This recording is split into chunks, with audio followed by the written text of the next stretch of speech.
eto na nga. Puntahan na nga natin itong ating dugtungan. Puntahan? Puntahan? Paano Sige. ba yan? Magta-tricycle, di ba? Mukhang distance, malapit lang eh. Shoutout sa'yo. Eto na nga. Dugtungan na tayo. Dugtong. Diba? Ito na nga, dugtungan mo ka, Vibes. Bilang pala dugtong ka naman, Tama. ito na yung oras para gawin yan. Aha. Ang panalangin ko ay blank. Nagsisituloy ako na pag ganun-ganun tayo. Oo, Tapos diba? bigla, ito pala yung dugtungan. Diba? Ang panalangin ko ay... Ang panalangin ko ay matupad at magbago ang iyong pagkatao. Ako? Hindi, yun nakikinig. Yung ka-Vibes. Akala ko. Ako. Assume. Yan ang hirap sa mga nag-overthink. Oo. Lahat ko sa kanila. Sorry Hindi na. ko kulat sa'yo. Grabe Sorry ka. na. Ito naman. Sana, Hindi, sa'yo muna. ang panalangin ko ay, ayun nga, yung kahapon pa rin, matapos na lahat ng gera, ng kaguluhan. Napaka-safe naman ng ano mo. Hindi, sa totoo lang nga, kasi kapag, world peace talaga. Sige. Kasi ang hirap na kaya manood ng balita, sa totoo lang. Hindi na ako nanonood. Ay, Hindi ka na nanonood. Ang hirap manood, ang hirap na makinig, maski kahit nagso-social media ka, parang wala kang takas. Puro ganun ang mababasa mo talaga. Ang hirap-hirap mabasa, ang hirap-hirap na ma-absorb. Dahil, ma-absorb din siya ng damdamin mo. Oo. Kaya, ayan, sana Kaya matapos na talaga yan lahat ng kaguluhan na yan. Oo. Kasi nakakalungkot kapag wala ka ring pera. Ay, Diyos ko po. Oo. Connect talaga siya lahat, di ba?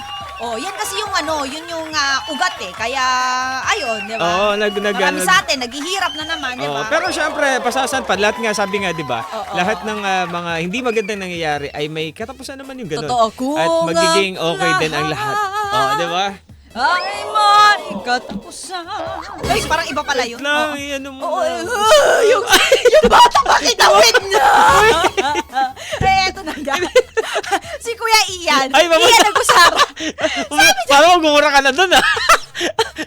Parang dugtungan ko na yun. Ang panalangin daw niya ay makita sana at mayakap niya si DJ Sigel. Grabe naman yan. Ang lakas na talaga. Alam mo, ang dami na humaling kay DJ Sigel. Akala ko yun ang gano'n sa namin. Marami na huhumaling kay Sigel Ay, at saka syempre ba yung naman? kanyang, grabe, Ibang napaka-immovable klase yung hawi at ng buhok na yan, steadfast eh. ng kanyang Yeah. dance. Grabe ka na talaga. Well, ito si Sari Lerma, sabi niya, ang panalangin ko po ay ma-meet ko na ang iba pang FMR DJs. Gagaya daw ni DJ Mama Mia, Joko Loco, Kim Churva, ID, DJ Main, DJ Cathy, DJ Jayo, DJ Jaja Banana, at syempre si DJ Sigel ulit. Huwag kang magugulat. Wag- Mamayang alas, bago man ang halian, pupunta Tama. kaming lahat dyan sa inyo, Tama, ha? tama. Tapos, pakiready na lang ng kanin, damihan mo yung sasaing mo. Correct, Tapos, correct. yung ulam gusto namin yung may sabaw.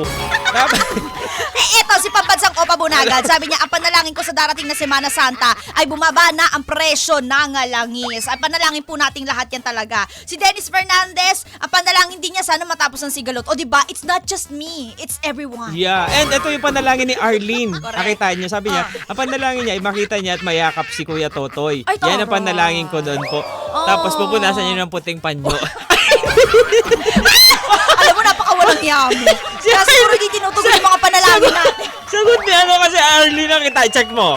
Oh. Sinabi niya yun? Pupunasan ng puting panyo? Panalangin ko po. Uy, wala naman sinabi Ay, yung wala. puting panyo.